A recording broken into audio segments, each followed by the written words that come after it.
Andy, welcome to the podcast. I realised this morning that I've known you for about 6.5 years since we first met and you first helped me with the sort of colour profiling. Can you believe it's been that long? No, it's amazing, isn't it? It's lots happened in 6.5 years. Yeah, even a pandemic. Who knew? Yeah. Yeah. But well, thank you for coming on. Every time we chat, I'm always like, this is what you tell me is gold, and I really want to sort of get it out there because it's so good on all of the team and individual high performance. And obviously, you helped me out with my shooting for Great Britain as well, which I could talk about the stories for how that helped till the end of the day.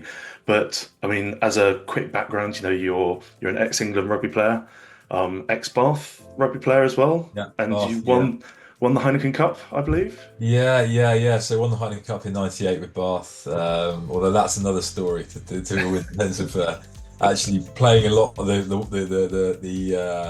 leading games, but never made the final, which is frustrating. So, but yeah, I was involved with the squad that won the lift of the Heineken Cup in '98. Yeah.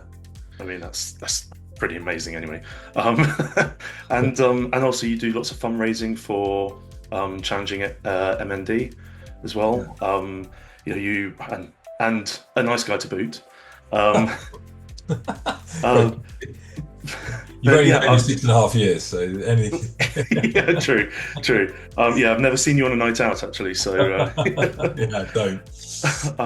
but yeah, I mean, it's you're definitely qualified to talk about team building and high performance. But if you give me a bit of background about the work that you do with your company Impact 2 and your background generally, I think that'd be really, really interesting to hear.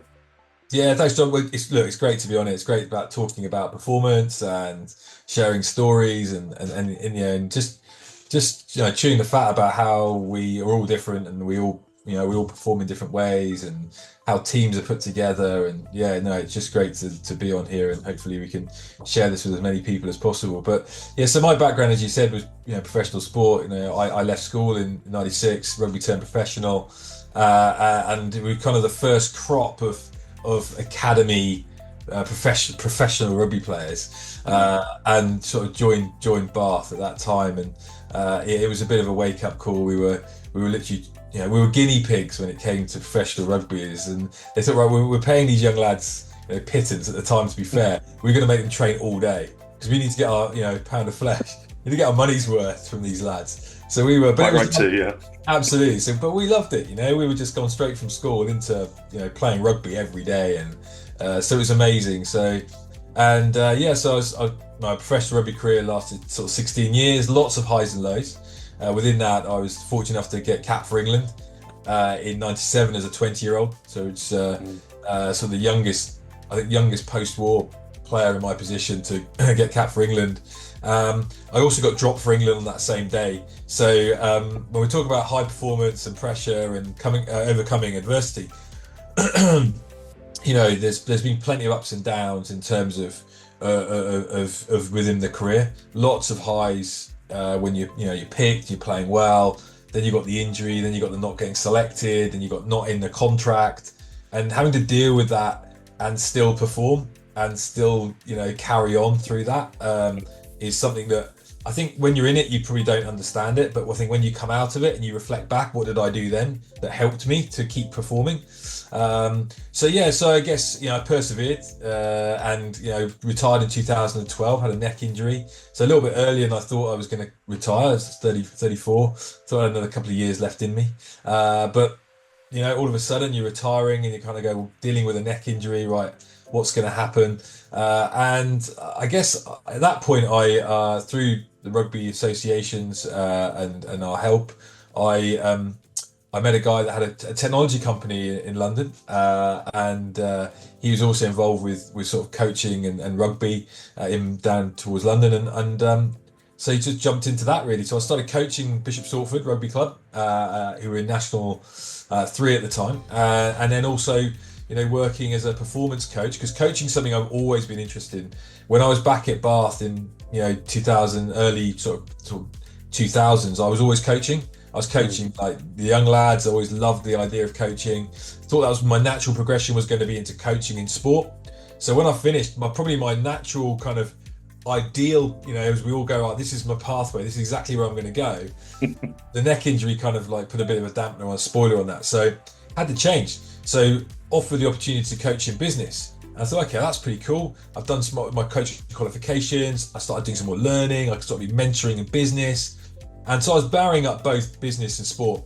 And that was great. Learned so much within technology, so much about project teams, working with some big banks, and also with sort of Visa and some of the big sort of technology companies like IBM and the likes of that. And it was like opened my eyes from being a rugby player where you're kind of just cocooned in this environment to looking at what else is around there. And so that was a great journey. And then left there and I started my own business in 2015, Impact 2, and just working with at times quite smaller businesses that are in and around the local area as I continued like coaching sport. And then I sort of moved away from the sport in about just before lockdown, and then continued with Impact 2. And so now Impact 2 basically it's really just helping people just perform at their best, feel at their best. So working with individuals, working with teams, working across organizations. And I love doing what I do. I'm very passionate about people. I'm passionate about helping people be their best. And I think that through my journey, I think I thought coaching was always going to be about sport, but actually it opened my eyes to going, what I love about coaching is just helping people move from one place to the next. It's helping people just, look at different opportunities, look at a situation differently, and just help someone move from A to B. So I love doing what I do. I work across lots of different industries, both with individual one-to-one coaching, working with just functional teams, cross-functional teams, leadership teams, and also trying to embed culture within organizations around how we behave and how we like to do things. Yeah, I mean that's it's very worthy cause, I think, because it's as I said, the work that you've done with me before, I'm always amazed that what you're telling me, it's never rocket science, but it's always the stuff that you just go, oh, I didn't actually think of applying it that way, or actually it's making you more mindful of what you've got to do and more introspective as well. But I think one of the things which I really wanted to touch on today was the stuff that you did with me, which was specifically when I was training for to shoot in the World Championships for Great Britain. One of the things that I struggle with a lot is getting into my own head, and typically it is in a sporting context, but it was very obvious to me that that's so relevant to teams in business. So I know I hope I don't get it wrong now, because I said you did loads of work with me, right?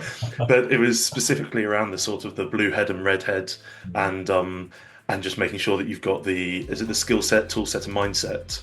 Yeah, structure, skill set, and mindset. Yeah, so kind of a performance equation, and you can add other things to that. But yeah, no, it was great. When we started chatting about not only just business, but also what you were doing with GB and in leading into that sort of tournament you had, the big tournament in South Africa. Just a great opportunity, I think, just to share a real simple concept and tool with you that can help people in anything. It doesn't have to be in sport. Business can be just every day. How do we perform under pressure? How do we almost walk towards that pressure? How do we learn to manage our mindset in the moment when we need it most? When that performance is on the line and we really need to really step up and feel comfortable or confident, and knowing it's not always going to be comfortable. It's not always, it's not always easy. I think one of the key things around, we talked about earlier before, is cool. Some of the things I do away from, with challenging MND, with the charity around doing challenges and putting myself into challenging situations that can learn from that. I think, one of the big things is kind of just accepting with wanting to get better and wanting to push yourself comes pressure. Mm. And it's just being prepared for that. Am I prepared for the pressure that could come down the line for what I want myself to do, or am I happy just being where I am? That's fine, right? But if you Yeah. want to push yourself to take the next step, to take a step further, to do something different, there is going to be an element of pressure, and that's why it's got to be meaningful for you. That tournament was really important for you. That competition was really important to you, so that when it gets difficult, you're going to stick in there. You're going to have that kind of emotional attachment to the goal, which helps us stay there with that when that pressure starts to come. And then it's just actually helping people manage that pressure as part of their toolkit, as part of all the other things that they might be doing to prepare themselves for an event, for a competition. If you're, anything, as much as kind of, kicking the ball through some posts or hitting a ball with a bat, the technical aspects of that, it's actually going, well, I've got to separate the mindset side of it from it and actually work on it as a skill. Mm. Yeah, and I mean I think the blue head and red head. Actually, could you just explain a bit more about that for the people that are going, what the hell are they talking about? Yeah, yeah, Because I yeah. think that's really important for that. It's pressure, but I can accept it, and how I then move on. So just thinking for people listening to this who are managers or in a team where they're going, they basically, and you'll explain it in a second, are living in the red head. Yeah. How they can move out of that. Yeah, absolutely. So basically, the tool is kind of red to blue, gazing red to blue, and ultimately, I say that the tool is there to help us manage our mindset in the moment, knowing that pressure impacts our performance. It can excite us, it can move us on, but it also can make us feel a bit stuck as well. Sometimes, where we are at the moment, what's happening, and what we're saying really with red to blue is that the we'll go take it back a couple of steps really. If we think about mindset as a skill, as much as having good structure, having your skill set, physically. So you think about the equation which has structure, skill set, and mindset in it. Performance isn't just about mindset; it plays a big part, and the conversation we're having now is about mindset. But just as much as having structure, having good routines, having the tools around you, having the resources around you need, that's important. That can help your mindset, but also practicing your skills, having the skill set. Am I trying to do something that's a bit beyond my skill set at the moment? Is that where the pressure's coming from? So having that performance equation gives an opportunity to zoom out and go, okay, well, where's the pressure coming from? Okay, so when I'm having a bad day, is it something to do with my structure, my skill set, or my mindset? Then isolating mindset and going, it's a skill that I can learn. Now, if it's a skill that we can learn, most skills have a kind of overriding principle that we focus on. So if you think about, riding a bike, John, if you're riding a bike, what's the key thing that you need to focus on? Uh, Staying up, Yeah, so really balance, pedaling. Yeah, balance or pedaling. Yeah. So with yeah. skill set, with our mindset, the one skill, the one key moment, the key kind of fundamental of it is our attention. So where Mm. our attention goes, our energy follows, right? So Yeah. it's a case of going right. Well, so the skill becomes right. Where am I putting my attention at one time? We can control where we put our attention. So a lot of the time we say, right, okay, when things are going bad or not going bad, where's my attention going? Is it going on things that I can control, or is it going on things I can't control? Now, everyone knows, focus on the things you can control. It's really obvious, it's a really easy thing to think about, and everyone knows that, right? But it's harder in the moment. In the Yeah. moment to go that, when you really need it and you're about to, you're laying down there, you're shooting, and suddenly there's a gust of wind or it gets hot or, whatever happens, suddenly, you forget that. Mm. So what we try and do is, if it's about attention, we've got to understand what are the things that are diverting our attention? What are the things that are taking me away from that? And what's it feel like when I'm being diverted? So when I get really good at understanding what's diverting my attention, I can start to deal with them. I can start to process those things and start to really focus on what I can control, which is over here. And that's where the two heads come in. And all that is like a map. Two heads, red head and blue head. So when I'm really focused and when I'm in control and I'm following my process, I'm on task, everything feels different. And we say that's kind of into a kind of blue head. Okay, so we're on a blue head. When we're diverted, our attention's diverted, and we're maybe focusing on some of the things we can't control, it feels different. Physically it feels different. It might feel hot, it might feel tense. You're going in this negative loop. I can't. This kind of internal dialogue, this Mm. doubt starts to emerge. in that, and that's what we call being in a redhead.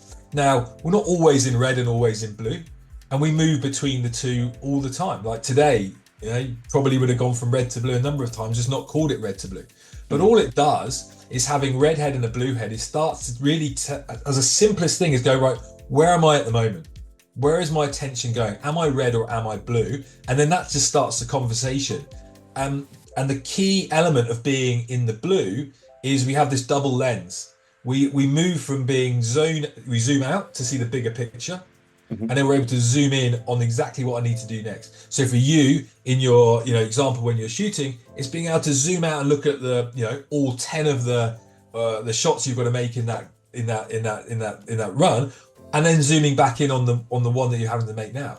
And it goes back to Samurai Warrior Musashi, and that was ability for the Samurai Warriors to see the bigger battle, what's going on around them, but then zoom in into the fight they're in at the moment. So it's that double lens that the blue head has.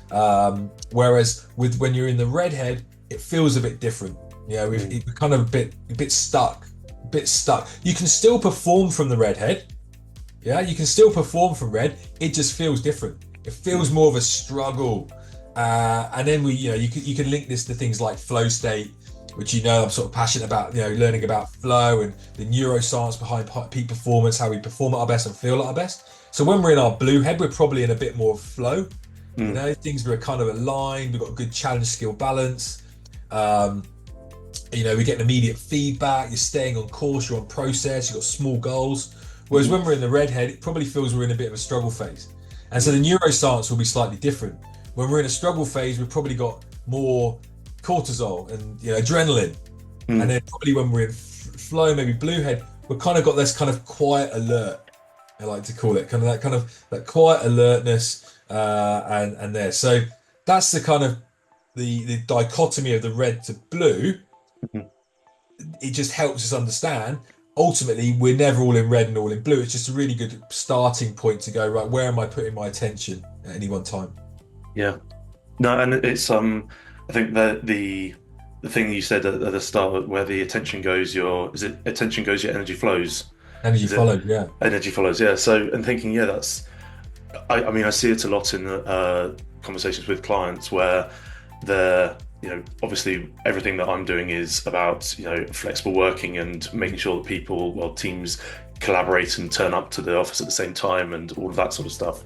And the conversations that we're having a lot of are that I feel like they're all in the redhead, where they're all just going, we just need to get people back in the office. There's the Amazon announcement, I think it was last week, where they're saying, no, actually everyone has to now be in the office 5 days a week. And you sort of think that's almost like I don't see that as being in the blue head, where they're focusing on the problem but also seeing the wider picture. It's very much a one rule to fix everything, so let's just do that and then it's done, and then getting angry at the people that aren't complying with these rules.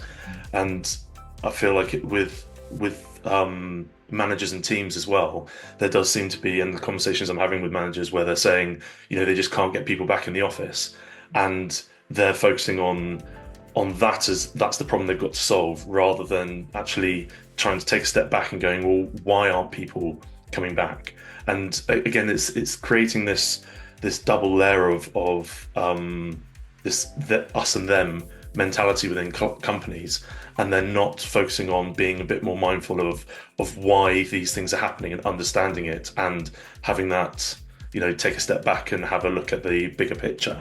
Yeah. So I'm wondering if there's a way that we can sort of explain this to managers as a way to try to get into the blue head, to get further to recognize it as and this is what we did a lot of, is in that moment recognizing it and then being able to train yourself so that you then switch into, okay, I've recognized that. That's not going to help me. Actually, I've got to focus on this other stuff. And so pulling yourself back into the blue head, how can we get managers to do that? Yeah, I think it's a great starting point, really. I think we're talking about a couple of different things there. I think the starting point is the impact that the decision is going to have on me as an employee in terms of that could send me into the red, you know, Mhm. and then I'm operating from my red head. Um, are they making decisions based on, I think, from an organizational culture perspective, are decision makers impact mindful of the impact of their decisions? Are they involving people? It's like classic change, isn't it? What's the Yeah, motivation for change? Why is it? Have we shared it? yeah, Have we talked it through with people? Because getting buy-in is so crucial to getting commitment. yeah, If you don't get buy-in, you don't get commitment, then you're not going to get accountability down the line. It's just going to fail. It's just yeah, going to break, and everyone's going to be resentful. So actually, it's working with people to go, well, what's the best way forward here? And by doing that, you're kind of focusing on the bigger picture. You're kind of getting a joint understanding of what success looks like. So as opposed to going, right, no, that's what you're going to do. I want you to do that. mm, And change programs that work like that don't stick, or they yeah, create resentment quite a lot. So yeah, there is a drive, as you say, to get people back in the office. And there's lots of, let's be honest, there's lots of positive things that come out of people being together in an office. But that could be, everyone's got used to working in a certain way at the moment. So actually, the impact, that it could have in terms of a mindset or performance is there. But sometimes on the other side of it, pushing yourself out of your comfort zone, and that might be helping someone come back into the office when they don't want to as mhm, well. That can actually help us grow as well. So there's that kind of building resilience through having to flex and push. So mhm, there's lots of elements to it. I think the key thing to this is about getting the buy-in for people. And once you've got the buy-in, you're then going to have much more blue head thinking. You've got bigger picture thinking, as yeah, opposed to kind of focused into thinking. yeah. And I think the communication part, as you said, is well, and getting buy-in is so important. And I wonder if that is one of the biggest issues, is that you do have some people who genuinely believe that work only happens in the office, and you've got other people who genuinely believe that they can only be productive at home, and then you've got everyone else in the middle. And it reminds me of, and I know we spoke about this while I was actually in South Africa as well. Um, because everyone's different, if you don't explain that to each other and you don't communicate that, and if one person doesn't take the lead on, okay, well, this is what's happening, then it doesn't change. And so, forgive me for telling a personal story. No, I'm no, meant to be go for it. interviewing you. But I know that I had, there was a guy on my bus. I'm sure he won't mind me telling the story, but No, it's a good story. he's an anaesthetist. So he is used to he needs to know everything that's going on in a situation. And during a match, for me, after speaking with you as well, we talked about controlling the controllables, and that was the main thing that I had to focus on. Every time I was going into the redhead, control your controllables, that will bring you back. Forget, what everyone else is doing. It doesn't matter how anyone else is scoring. All I've got to focus on is me and getting the highest scoring point I can get. Um, and he would, during matches, would always look at what the other teams are doing and then come over to me and basically tell me what they're all doing. And it created so much resentment. I went straight into the redhead because I was like, firstly, stop talking to me, you're pissing me off. Secondly, I don't want to know this. All you're doing is ramping up the pressure on me unnecessarily. And it was only when it was like, actually, I need to realize that I need to tell him that this isn't actually helpful for me. And by doing that and opening the conversation and being a bit more vulnerable and mindful about what was happening with me and explaining it to him as well, and saying, when you're doing this, all you're doing is making me more tense and putting more pressure on me. And that's making me then mess up with the rest of the match. I need you, if you want to do that, fine, but go away, do it to someone else. And it was only then that he said that that was actually the way that he felt in control, and it reduced his pressure. So he was in the redhead reading all these things, trying to go into the blue, and I was in the blue, and as soon as I spoke to him, he was dragging me into the red. Yeah. But it's without that conversation, it would have carried on, and then the resentment would have built, and then ultimately we wouldn't have been a high performing team. Yeah. So it's that's the way that I was sort of thinking about it in teams as well, and managers to employees, is that actually and as you say, getting the buy-in, explaining why you're doing this, Mm. and let people come to you and say, well, actually, that's rubbish because it doesn't work for me, like because of X, Y, and Z, Mm. might be genuine concerns. Yeah. But it's without that dialogue, you just don't know, and you're not going to be as good as a team. Yeah, definitely. And I think within team, we all know that it's important to build trust, right? So trust is Mm. like paramount to high performing teams. But it's easier said than done in terms of it's an easy word, Yeah. and it takes time to build trust, and you can lose trust quite quickly. It's all about action. It's all about following through on what you say you're going to follow through on. But also the behavioural side of it is being able to feel vulnerable with each other as a team. So for you there in that situation, to feel vulnerable, but then be able to go, actually, I'm going to challenge this because I know that I need to do it. It's not going to get used against me. It's for the better team of the team. Then that helps you push through. Imagine when you're having that conversation before that, you probably stopped at one point and went, oh, this is going to be an awkward, this is going to be a difficult, challenging conversation, right? Or a Yeah. courageous conversations, we call them. Now, sometimes we put courageous conversations off because we think, okay, well, actually, it's going to be too hard. But Mm. actually, when we realize that healthy conflict that we kind of need within teams, we need to build that. And if you can share that and know that it's not going to get used against you, then that's fine. Then Yeah. you can be vulnerable, and I see a lot of teams not taking that step between actually, you know, having that healthy conflict and different. Obviously, we talked before about behavior types, and everyone's different. We have Mm. reflectors, we have extroverts, we have thinking types, feeling types.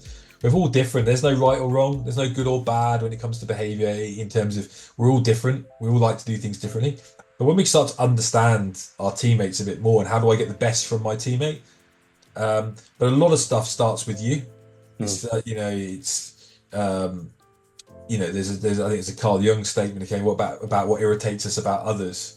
Can mostly seen about if we look at ourselves. Kind Yeah. of around that, it's very true. But yeah, so I think that once you get that healthy conflict, we can then get commitment. Mm. And Patrick Lencioni's got a great model around that, and in terms of that. But I think encouraging teams to have courageous conversations is one of the biggest things to unblock collaboration and to unblock creativity.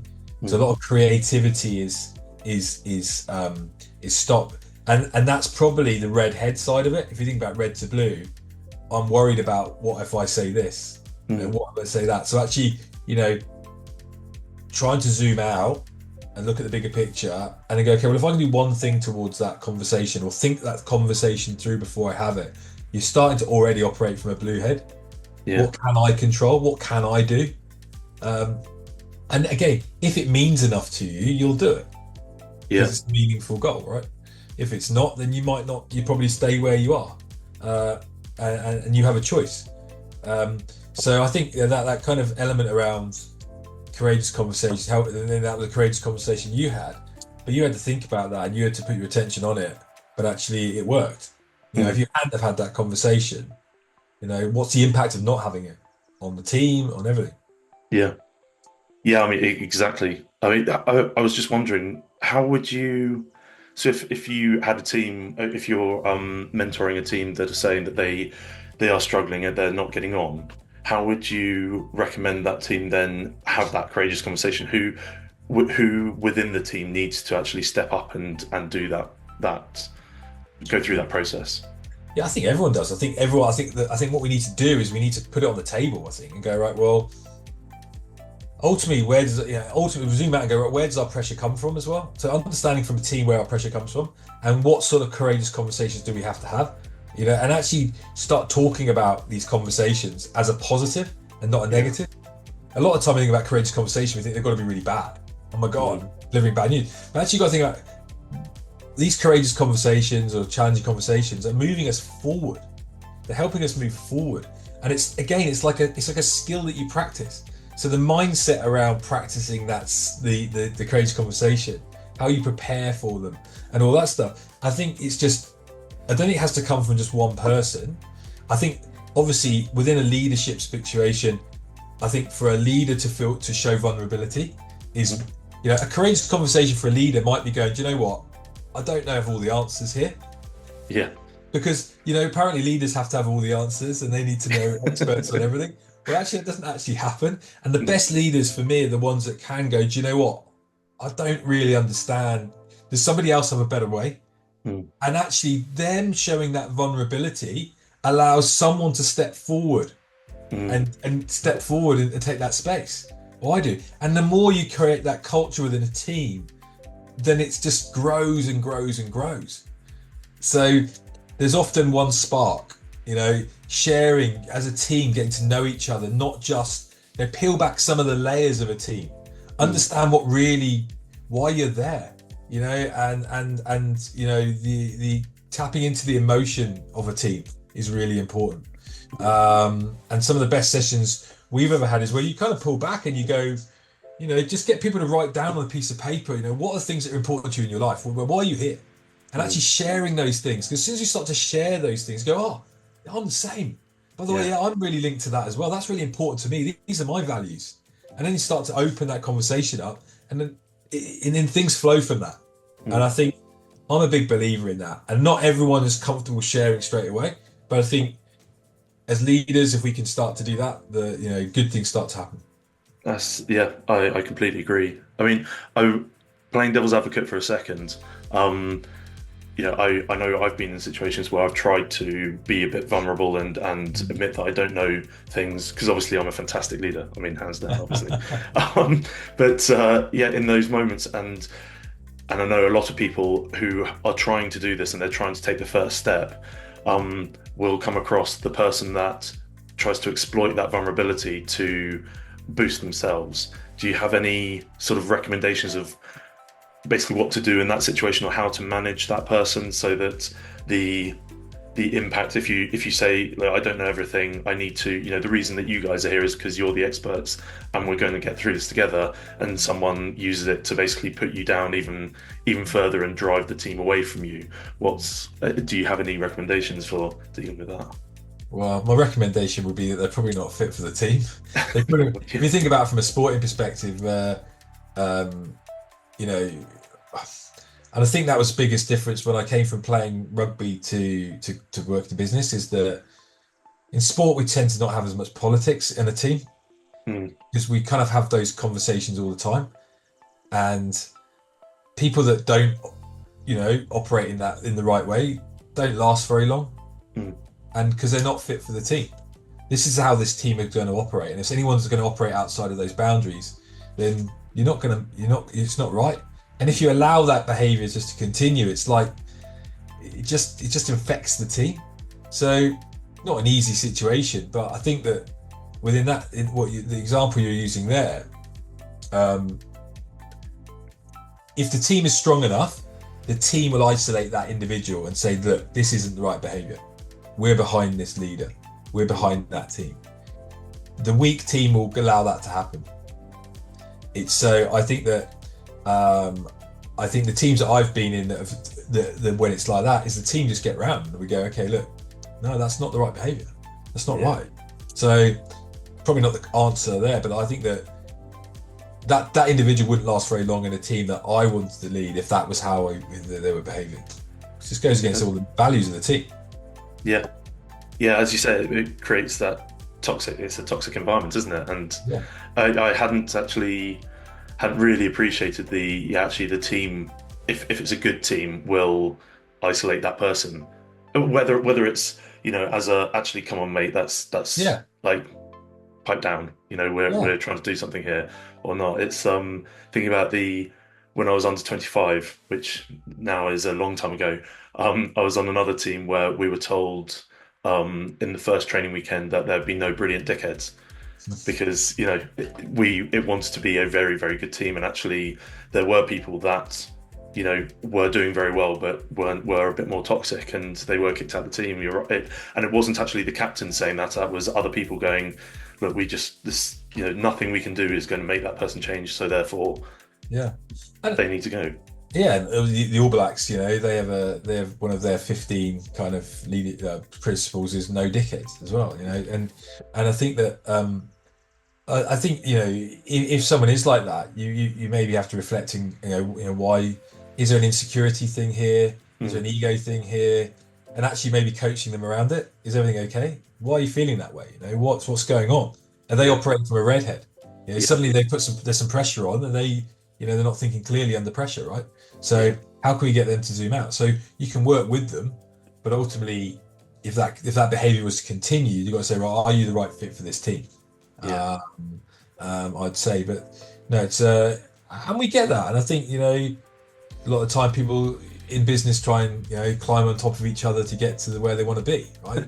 And they Yeah. feel the best way of doing that is by putting somebody else down, and that's life. That can create more pressure. So as a leader in that situation, if that's happening, that's a cracking example or a scenario. A lot of teams I work with individuals, we'll look on scenarios. So what scenarios could happen for us as a team that could divert our attention? Now, for a leader, it could be that I'm undermined by one of my team. Straight away in that moment when someone does that, I'm now starting to operate from a red head. Oh Yeah. my God, why are they thinking about that? They must think I'm the worst leader in the world. Oh, Yeah. all these things would be going in this negative loop from a red head perspective. So in that moment, how do we help that individual, that leader, to say, no, actually, hold on, I can zoom out here, one person's point of view. Let me focus on what I can control. I can have a conversation with that person and find out why do they feel the way they feel. Yeah. So, my redhead's telling me I'm useless. Oh my God, you're the worst. Well, Yeah. you're just losing perspective. Under pressure, we lose perspective. And we sort of end up kind of either feeling that we're the worst, or sometimes we can go, oh, I'm the best. I don't need to practice anymore. I've got this nailed, right? Yeah. But actually, it's going like zooming out and going, okay, where am I? And zooming that back and go, well, what are the indicators that I'm operating from the red head? So what are the indicators? I think we talked about yourself, John. What were your indicators that you knew that actually I'm starting to drift into my red head? Um, yeah, there was, well, not focusing on. I think the biggest indicator for me was not going through the same process. So as you're firing a shot, it was going through the same process to make sure that everything stayed the same. It's like if you're playing golf or throwing a dart or whatever it is, it's going through. You're doing these actions so that you can go on to that. And it was Mm. if my mind would drift while I'm doing those actions to focus on something else. So if Yeah. someone behind me shouting, then that would drag me straight into the redhead. If I dropped a shot, that would be very easy for me to then focus on that, even though I can't control that anymore. That's happened. Yeah. Yeah. And again, noticing that and then going, okay, control the controllables, come back into what I can do. Yeah. And actually, because of that, my experience while I was over there, because it's a 2-day match. I know we've talked about this, but it's a 2-day match. You're shooting at 3 different ranges at paper targets. It's no animals or anything, just in case anyone listening gets upset. But you're shooting at 700, 800, 900 meters, and you do that on day 1 and day 2. And my day 1 was shocking. So I dropped 6 points, which usually would be amazing, but the most that anyone else on the team dropped was 2. Most people didn't drop any, and we finished day 1 2 points behind the leaders. So the world was on my shoulders, and it's very, very easy to just get into that redhead. And typically, what happens with people is, if you're doing that sort of match, when they start off bad, they just get worse and worse and worse. And by the end of it, you can see they're afraid of Mm. doing anything, and so all they want to do is stick their head in the ground and pretend like they're not there, or there was a point during that match where I was like, I wonder if the reserves can come in and take over, because I can't be trusted to fire a good shot.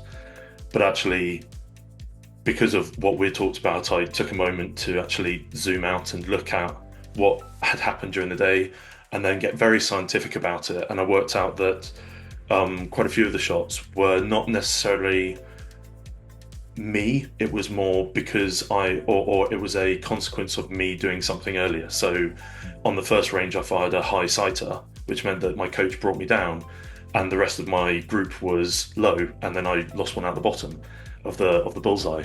So Mm. had I not fired a bad sighter, then I probably wouldn't have dropped that point, and then that makes a big difference. So it was then, what can I do? What can I do to control that the next day?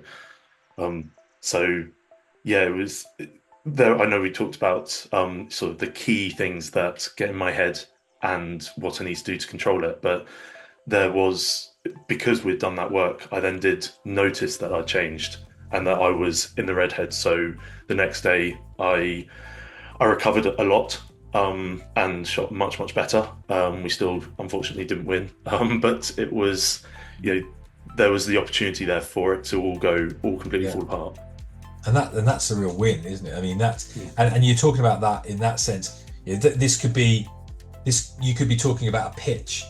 Mm. You could talk. This could be talking about a pitch or a big meeting you've got to go into, or halfway through it's not going how I want it to go. How do I Yeah, recover that? So yeah, you're using example in sport in that, but actually it's just works across all different elements, yeah, and the ability to. There's a couple of areas there really is to get really good at understanding scenarios where I'm under pressure and what could happen. So these kind mm, of building those what ifs. What if this happens? How do I stay blue head when this happens?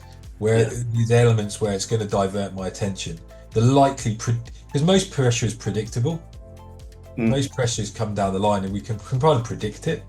So let's get really good at understanding what it is and what it feels like when I'm in that situation, and then go, right, how am I going to keep my attention on the blue? And that's where, you know, you build rituals into that moment. So sports people, whatever, have a ritual, or it might be, they have something written on their arm where they might have a word or something which keeps them right, blue head or focus or whatever it might be.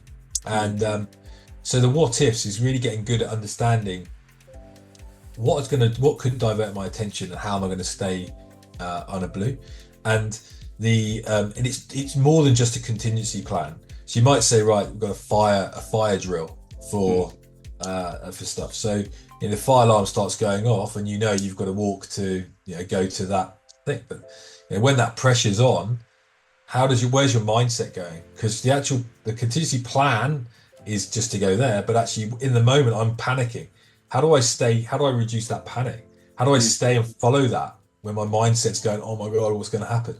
And that's that element. How do I sort of take breath? Breath work's brilliant. Using breath work to sort of manage our sort of our nervous system, our parasympathetic and our sympathetic nervous system. And I think that the other thing you talked about there is being able to really review your performance from Mm. a mental skills perspective. How diverted was I in this performance? How was my decision making? How was my execution? Mm. What was happening around that? And actually scoring yourself and going, actually, yeah, these things diverted me, right? What could I do to stay on task next time? How can I Yeah, execute? So there's lots of elements to it, and there's lots of sporting people that do this. And just as a great tool for people is actually just to write down, what if this happens throughout my day? What could that happen to me? So and indicating and also just getting really good at, everyone at the moment, like I said before, will be moving from red to blue all day, mm, and you just don't call it red to blue. But actually, people understanding, what does it feel like when I'm operating from a red head, and what does it feel like when I'm operating in a blue? When I'm really calm, when I'm, what's it feel? What's my communication like? What's my demeanor like? What's my feedback like? What's everything, yeah, compared to the two heads? And once we get to really self-reflect on that, we can start to do something with it. So the self-reflection, the recognition part is like the first thing we can do. And then you can start to build strategies on top of that. yeah. No, that's brilliant. I mean, I'm just trying to think of how to sort of provide actionable advice because there will be, in modern day, I think it's 82% of managers are accidental managers, as in they've had no training. They're then generally the people that have to manage while they're doing their job. So we're asking them to do the hardest thing in the world, and them feeling like they probably don't have time to self-reflect, to learn about breath work or anything like that. I'm just trying to think what would be a really good sort of like 4-point summary or 3-point summary of how to go from being more redhead to going into the blue, so that they can control those scenarios. Because I can just see, people don't have time. They're a manager because they've been promoted, because that was the only way they could get a salary increase or whatever. Sometimes they don't actually want to do it, and they don't feel like they have time to do other things. So what would you say is like the maybe the top two things that they can do Mm. to start this process? I think there's so much. I think the simplicity is really, where am I now? So almost like I think we started with yourself, like draw a line 0 to 100 and just go, right, where am I now? How am I feeling? If I'm scoring myself at the moment for performance, where do I feel I am? And what's happening? So what's going on? Am I in the red or am I in the blue? What's going on in my head? That's a great starting point. Now, I use the saying red, blue, decide, do. Am I red or am I blue in the moment? I get to zoom out and decide, right, do I want to be in the red or do I want to be in the blue? And then, right, do. So that's my sort of mantra that I use a lot of. But I think as a tool, having just control circles, I think that's probably one of the key things is the control circles. If you can write down, right, if you're having a good day or a bad day, write down in your day what are the things that you can control and what are the things you can't control. And then almost highlight the things that when you think about can't control, how much time am I spending worrying about these things that I can't control? And then find and go, right, I've got to let them go.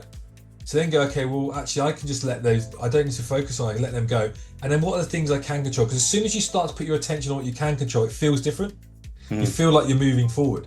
So I would draw two circles. What can't you control? What can you control? List out all the things in your day that you can and can't control. That generally all the things we can't control divert our attention, make us feel different. So that's one thing. And then I would look at it as well, and drawing that, we talked about the triangle before. So drawing a triangle with structure, skill set, and mindset. And, when we're looking at when we deal with pressure or don't deal with pressure, it generally comes down to one of those three things. So at the moment, is my pressure coming from something that's to do with my structure? Have I changed my structure? Are my routines out of place? How's my diary looking like? How's my time management looking? Then I go, right, my skills. Am I practicing my skills? So I'm a rugby player. If my defense wasn't very good, my tackling, okay, is it a structural defense thing? Is it I don't understand the structures, or is it my tackle technique's not good? Or am I practicing my skills? Or is it my mindset? Is it I'm not lacking confidence, I'm focusing on things I can't control? Right. Which element of those zooming out is sorting this out? So control circles and the triangle are a really good way of zooming out and going, right, where is my pressure coming from? And then obviously you've got red and blue that overlap that thing. So, but I'd say the control circles are probably the one thing that people don't get back to enough, and actually really just draw it out. Two circles, can or can't control. Oh crikey, I can see myself focusing on all these things. Like that irritating person at work that comes in and speaks to me, right? Well, I can't control really what they, what they do really. I can control putting a do not disturb on my phone though. Or I can control the way I work, my working operation, all those sort of things. So I'd say they're probably the practical tools that you can use to help you manage your mindset. I like that. I've forgotten about the control circles because we'd basically just reduce that down to control the controllables. But it's that's if you write it out, then, and from personal experience, when you do actually go, I can't control that, so stop focusing on it. It does make you feel different and better, and more productive. So that's brilliant. So control circles, and the triangle of structure, skill set, and mindset. The triangle, and I think with those with the circles it's just get really specific about it, and keep working on it, and then some of that stuff around can't control comes with emotions. Now it's not about denying those emotions, it's not saying like put them in a box and forget about them, it's accepting those things. And the things with the can't control is those things are going to keep cropping up, they're going to keep happening, so they're going to keep coming down the way, right? So but then they're not as helpful. So if we keep performing, focusing on things we can't control, it feels different to when we focus on things we can control. So moving, the skill is being able to move from can't control to control. That's the skill. That takes practice. Now that's where some of the rituals might come in. So if I'm starting to feel like I'm focusing on things I can't control, right, I recommend people draw a big pause button, or they have something they look at, right? Press a pause button. Focusing things I can't control, right? Write some notes, redo a checklist, right? Bang! What are the 1, 2, 3 things I can do to focus on now? Mm. So that actually physically doing something to move yourself ready to be when you're in the office or in your it could be just in the middle of a conversation or something's Yeah. happening. And I go, rewinding a bit. When I was playing, I was a hooker, so I threw the ball in the line out, and you got cameras beamed on you, and it's very obvious if you make a mistake as well, if you don't throw one straight, or if you miss someone. So I'd say that, for me, physically, I was pretty spot on. I was always took my physical stuff really well. I was really fit, strong, and all that stuff. Tactically, I knew the tactics really well. Technically, I was pretty good, like a proficient in what I did. No, 100% mindset impacted my performance. And I wish that I had a tool like Red to Blue when I was playing, because I think I would have been able to let go of some of the anguish that I had. And I was fearful, talking about the next shot. Sometimes I was playing a game and I'd miss a line out or two, and I'll be fearful for the ball to go off the pitch. I'll be running back going, please keep that ball in, or please take a quick line out so I don't have to throw it. There are things like playing at the highest level, right? It Yeah. shouldn't be like that. And I think now that I really realise how much it impacted my performance, not only there, then you think about it in the wider context of people at work and just in their day to day. So I'm passionate about helping people not have to deal with the things I was dealing with when I was playing. And be able to, sometimes I dealt with it really well. Other days I didn't. It was just, it's a different. Yeah, and actually, thinking about if you're a manager and you don't like having those hard conversations, or those hard conversations always end up in a shouting match or whatever, because you both end up in the red, just butting heads. That then makes you fearful about having that conversation again, so you might not do it. Whereas if you've got that tool to go, okay, let's reflect on this. What can I control? Well, I can't control how he's going to receive how whoever you're talking to is going to react. So I've got to be able to react calmly, because actually maybe you can control that by reacting in a calm way. So yeah, again, it's trying to practice this tool so that you get better at all of those skills.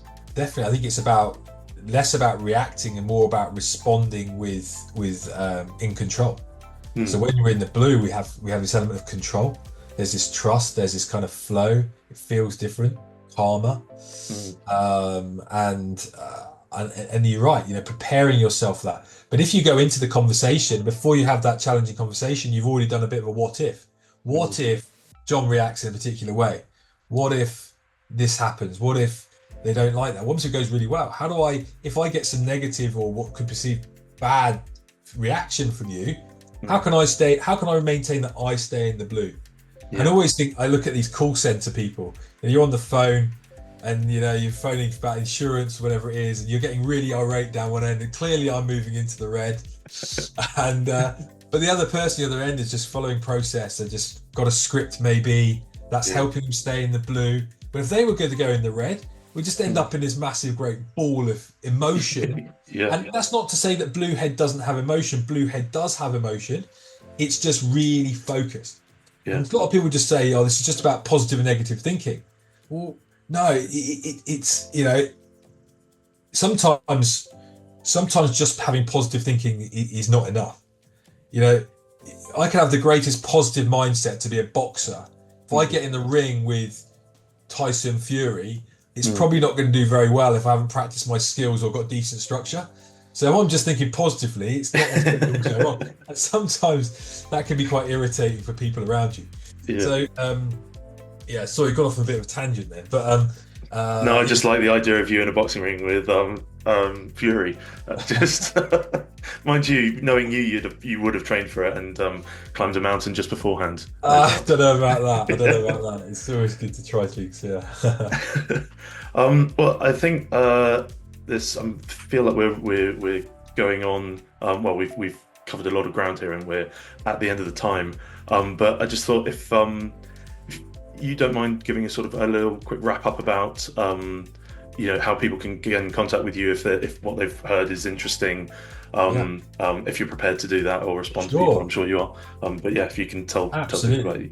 Well, yeah, look, so I work as I coach individuals leaders, executives, help them managing the mindset in the moment, coaching one-to-one. And it's not just about the mindset side of it. To performance, there's a big physical side of it, sleep, hydration, nutrition, all that side of it for help us, the whole, for me, it's about performance and well-being, the whole picture. So yeah, one-to-one coaching, or actually, how does that impact a team? How can we help our teams deal with pressure, cope with pressure, and move towards more high performance? So yeah, you can get hold of me, email me, and at impact2.co.uk. Visit the website, impact2.co.uk, and find out a little bit more about what I do, what I'm passionate about. But yeah, I guess I'm just really passionate about helping people. I really want to support people, perform at their best, feel at their best, and just, whether that's in an individual or a team. So please, if you want to have it, or just come and have a conversation, let's talk a bit about performance. Always love talking about it. That's brilliant. Thanks, and I can guarantee from personal experience that it really helps. It's very, very good. Well, thanks so much for coming on the podcast today, and speak to you soon. Pleasure, John. Thanks very much. Cheers, Andy. Cheers. Cheers.